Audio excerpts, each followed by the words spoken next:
একটু সুখে থাকতে চাই, একটু শান্তিতে থাকতে চাই, আমাকে একটু দয়া করুন, ব্যবস্থা করে দিন। রব্বুল আলামিনের ফরমান, আমি আল্লাহ সুখ বানিয়েছি তো তোদের জন্য, আমি শান্তি বানিয়েছি তোদের জন্য, নে না তোরা নে। এবার বান্দা বলে, আল্লাহ নেওয়ার জন্যই তো হাত বাড়িয়েছি, ভিক্ষার হাত। রব বলে যে ঠিক আছে, তোদের জন্য বানিয়েছি, কিন্তু আমি সুখের মতো নিয়ামত, শান্তির মতো দৌলত যাকে তাকে দিব না। যে আমার শর্ত পালন করবে আমি আল্লাহ তাকে শান্তি দিব, যে আমার শর্ত পূরণ করবে আমি আল্লাহ তাকে সুখে রাখবো। আল্লাহ শর্তটা বলো না, আমি পূরণ করার চেষ্টা করব। রব্বুল আলামিন বলে, হুয়াল্লাযী আনজালাস সাকিনাতা ফি কুলুবিল মুমিনিন, আমি আল্লাহ এই সুখ শান্তি যার তাকে দেব না, যারা মুমিন হবে শান্তি সুখ তাদের জন্য। সুবহানাল্লাহ।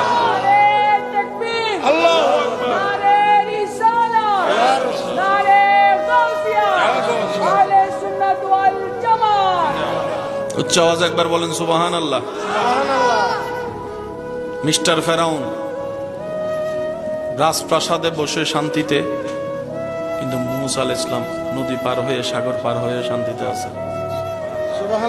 একটু জোরে বলি। মিস্টার নমরুদ সিংহাসনে বসে শান্তিতে, অথচ ইব্রাহিম নবী আগুনের সামনে শান্তিতে আছে।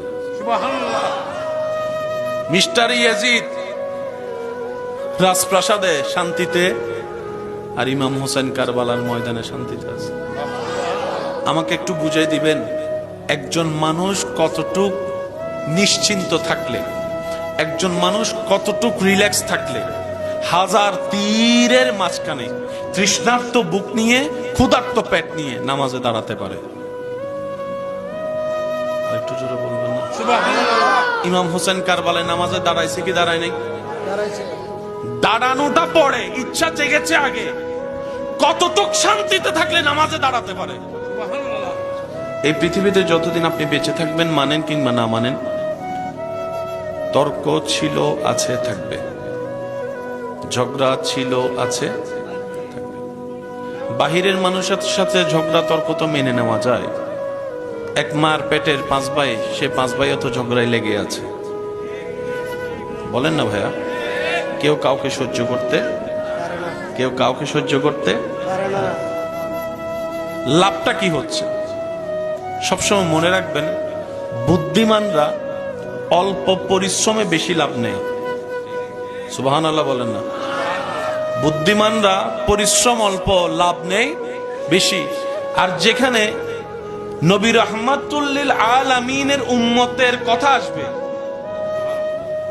একটু সুবহানাল্লাহ বলবেন না ভাই? যেখানে ইমামুল আম্বিয়া নবী রাহমাতুল লিল আলামিনের উম্মতের কথা আসবে, সেখানে লস প্রজেক্ট বলে কোনো শব্দই নাই। লস প্রজেক্ট বলে কোনো শব্দ। এরপরও যদি কেউ আমরা লসে থাকি, বুঝতে হবে সেটা আমাদের ব্যর্থতা। এই জিনিসটাকে ক্লিয়ার হতে হবে। নবীর উম্মত লসে থাকবে তা কখনো হতে পারে? আরে যেই নবীর উম্মত মা বাবার চেহারার দিকে মায়ার নজর 1 সেকেন্ড তাকাইলে 7 লক্ষ টাকা খরচ করে যে হজের সওয়াব পাওয়া যায় না, সেই সওয়াব ঘরের ভিতরে পাওয়া যায়। সুবহানাল্লাহ।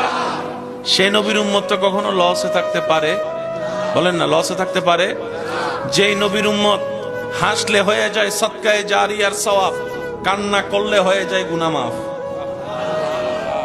সেই নবীর উম্মত তো কখনো লস প্রজেক্টে থাকতে পারে? বলেন না, লস প্রজেক্টে থাকতে পারে?